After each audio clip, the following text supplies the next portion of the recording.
Bienvenue dans Ceux qui font, le podcast des acteurs de l'engagement produit par Care News. Partout en France, 1,5 million d'associations œuvrent pour une société plus juste et fraternelle, et 23 millions de citoyens agissent à leur côté. Et si on faisait grandir ce mouvement de solidarité ? Je m'appelle Louise Vigneault, je suis journaliste chez Care News. Chaque épisode de Ceux qui font, c'est l'occasion de découvrir une solution imaginée par une association pour faire face aux grands enjeux de nos sociétés et vous donner les moyens de soutenir son action. Pour faire partie, vous aussi, de Ceux qui font. La crise sanitaire a fortement impacté la santé mentale des jeunes. Les résultats préliminaires d'une enquête internationale menée par l'UNICEF auprès d'enfants et d'adultes dans 21 pays indiquent qu'une médiane d'un jeune sur 5 âgé de 15 à 24 ans a déclaré se sentir souvent déprimé ou désintéressé dans cette période. En France, des mesures gouvernementales ont été prises pour favoriser l'accès à des consultations psychologiques remboursées pour les plus jeunes et les étudiants. Les associations ont également redoublé d'efforts aux côtés des enseignants pour éviter le décrochage scolaire des élèves. De manière plus discrète, des initiatives locales innovantes se développent pour travailler les compétences psychosociales des jeunes. C'est notamment le cas de l'association Prisme qui propose des accompagnements psychologiques innovants aux jeunes et aux adultes en parcours d'insertion dans les Hauts-de-France. Mon invité aujourd'hui dans Ceux qui font s'appelle Élie Lemarchand, il est psychologue et directeur de l'association. Cet épisode a été réalisé grâce au soutien de la fondation Groupe Primonial, dont la mission est de favoriser l'égalité des chances et de promouvoir une société plus inclusive en soutenant des associations dans les domaines de l'éducation, de la santé et de l'insertion sociale et professionnelle. Bonjour Élie, merci d'être avec nous. Vous êtes donc psychologue, cofondateur et directeur de l'association Prisme, une structure créée en 2015 à Lille qui propose des accompagnements psychologiques aux personnes en parcours d'insertion, l'idée étant de leur permettre d'atteindre un épanouissement personnel, social et professionnel. Avant de parler des actions spécifiques développées par votre association en direction des jeunes, j'aimerais savoir ce qui vous a poussé à créer Prisme il y a 7 ans. Est-ce qu'il y avait un manque à combler en termes d'accompagnement psychologique ou social des publics vulnérables ? Oui, tout à fait. On est parti d'un constat que les personnes en parcours d'insertion, donc au sens large, ça peut être les personnes éloignées de l'emploi, des personnes sortant de prison, des jeunes en difficulté d'insertion, éventuellement des jeunes en situation de décrochage scolaire, par exemple, présentaient des besoins psychosociaux. Donc, je pourrai détailler après qu'est-ce qu'on entend par besoins psychosociaux, qui faisaient frein dans leur parcours et qui empêchent d'atteindre un épanouissement social, personnel et professionnel. Donc, c'est pour mission de pouvoir intervenir directement près de ces publics en proposant des accompagnements psychologiques innovants. Et d'une part, et d'autre part, de former les professionnels qui accompagnent ces publics pour qu'ils puissent eux-mêmes intégrer cette question des besoins psychosociaux dans leur pratique pro.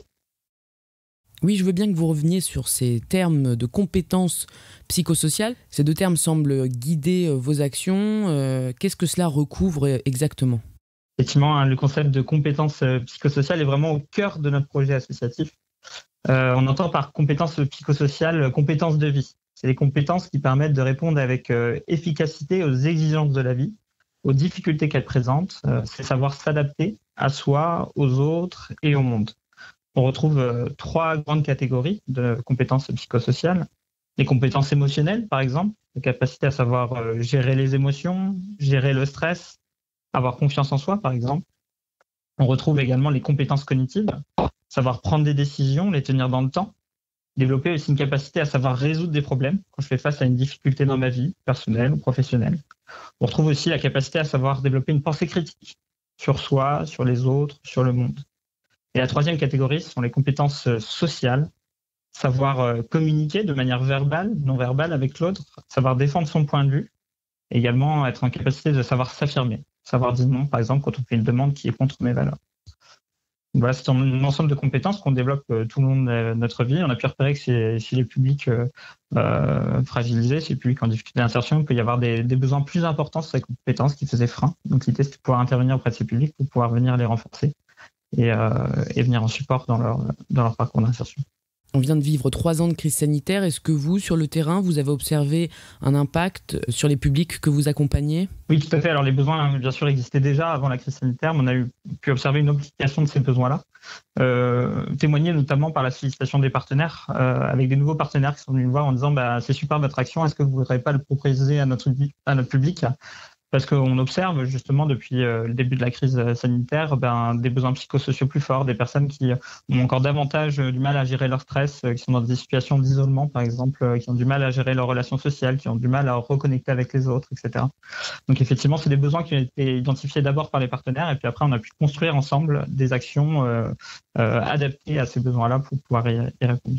On va s'attarder sur un programme que vous avez développé à destination des jeunes de la métropole lilloise. L'objectif est de faciliter la sortie positive de leur parcours d'insertion, mais aussi de lutter contre le décrochage scolaire.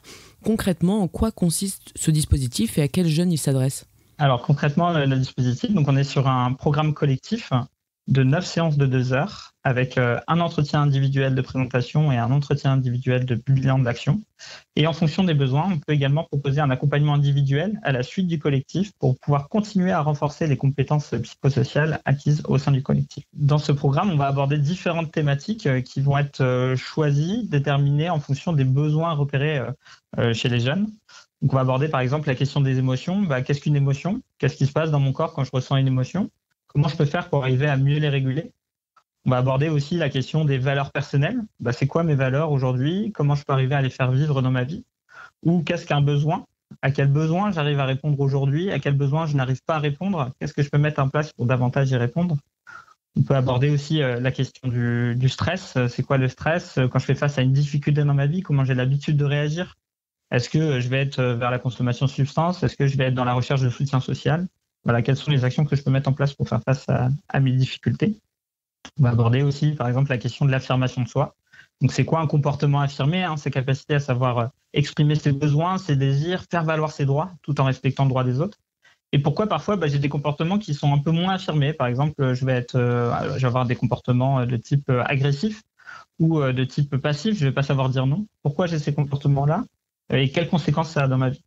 Et encore une fois, à travers notamment le jeu de rôle, on va pouvoir essayer d'expérimenter ces comportements affirmés pour pouvoir les intégrer au mieux au quotidien des jeunes.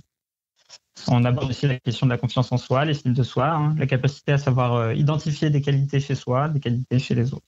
Voilà, l'idée, c'est vraiment de sélectionner les thématiques en fonction de ce qui ressortira des besoins des jeunes et du groupe pour venir développer cette capacité à prendre du recul finalement sur son fonctionnement émotionnel, son fonctionnement social, son fonctionnement cognitif, et donc renforcer les compétences dont j'ai parlé tout à l'heure. L'objectif, c'est d'accompagner 6 jeunes à travers un programme. Sur la métropole lilloise, nous allons mettre en place 20 sessions. Du coup, 120 jeunes bénéficiaires du programme de renforcement des compétences psychosociales. Est-ce que vous avez un peu de recul pour évaluer l'impact de votre action sur les bénéficiaires ? Quels effets vous avez observés sur eux ? Oui, complètement. Alors, il faut savoir que l'évaluation fait vraiment partie du projet associatif depuis sa création. On a d'ailleurs dans nos valeurs associatives la rigueur scientifique. Donc, depuis le début, on cherche à évaluer l'impact de nos interventions et notamment la réponse aux besoins psychosociaux. Donc, on fait passer en fait des questionnaires avant le programme, à la fin du programme et plus 3 à 6 mois après la participation au programme pour voir si on a bien répondu à ces besoins psychosociaux et voir si cette réponse s'est maintenue ou non dans le temps. Cette évaluation nous permet alors de vérifier que on a bien, à la suite de la participation au programme, une meilleure connaissance de soi, une amélioration dans la capacité à savoir gérer ses émotions, parfois aussi des changements dans des comportements qui posaient problème, tels que l'impulsivité ou l'addiction, un développement de la confiance en soi des jeunes et une amélioration aussi dans la qualité des relations sociales que les jeunes observent avec leur environnement.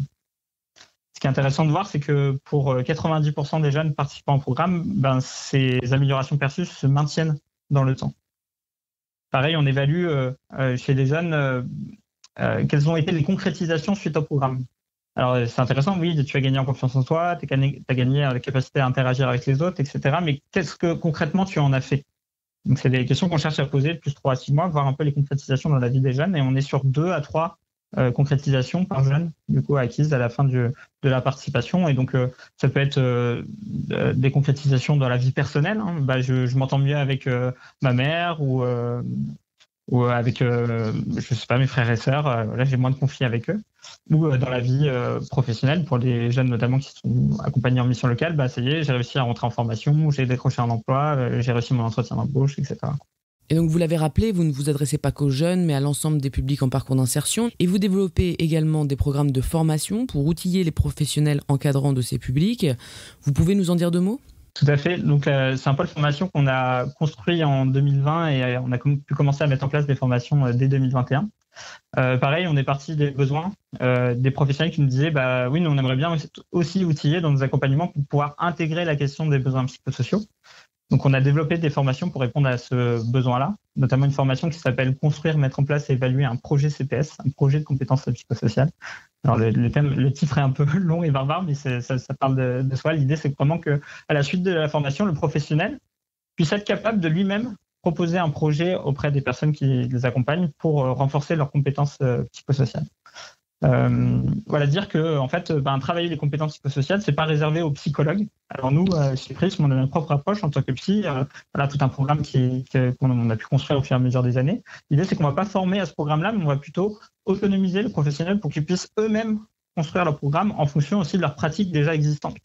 Parce que quand je suis éducateur, quand je suis conseiller en insertion, etc., c'est déjà finalement des choses sur lesquelles je cherche à travailler avec les jeunes, mais parfois j'ai besoin d'être un peu outillé, d'avoir du contenu pour pouvoir aborder encore un peu plus profondément avec les jeunes ces questions-là. Donc voilà, on est par exemple sur un gros projet au niveau des Hauts-de-France en partenariat avec l'Agence régionale de santé où on a formé 22 missions locales sur tous les Hauts-de-France. Ça va être autonome à la mise en place de ces projets. Aujourd'hui, c'est plus de 100 professionnels qui ont été formés et qui aujourd'hui, pour la quasi-totalité, mettent en place des projets de renforcement des compétences psychosociales auprès de leurs jeunes. Donc on voit bien qu'en termes d'impact, c'est tout à fait intéressant de pouvoir aussi développer cette part formation au sein de notre projet associatif pour atteindre encore plus de jeunes et travailler sur ces compétences psychosociales avec eux.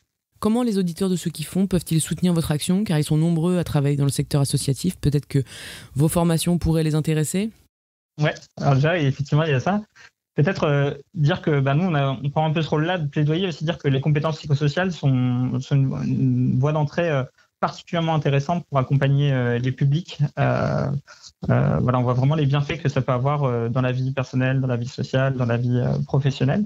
Donc peut-être s'intéresser au concept et peut-être aller encore un peu plus loin et pourquoi pas nous solliciter pour mettre en place des formations auprès de leur équipe. Et éventuellement du coup pouvoir après découler des projets sur les compétences psychosociales auprès des personnes accompagnées. Je pense que ça pourrait être une belle première étape de partenariat et puis plus si affinité. Dire aussi qu'on est une association en développement et qu'on est toujours dans cette volonté d'être dans la créativité, de pouvoir proposer de nouvelles solutions, d'aller encore un peu plus loin dans les solutions qu'on apporte sur les compétences psychosociales. Par exemple, aujourd'hui, on développe une application mobile qui vise en soutien de nos programmes à continuer le renforcement des compétences psychosociales acquises dans les programmes en collectif. Par exemple, ces types de projets aujourd'hui sont autofinancés. Donc, si jamais vous avez envie de soutenir le projet associatif et de développer notre capacité à innover et à être dans la créativité, n'hésitez pas aussi à faire un don à l'association qui sera, vous en doutez, très bien utilisé par la suite. Pour en savoir plus sur Prism ou soutenir ses actions, rendez-vous sur leur site internet www.association-prism.com. Merci Élie d'avoir été avec nous et merci pour votre engagement. Merci à vous. Retrouvez toute l'actualité de Ceux qui font sur carenews.com.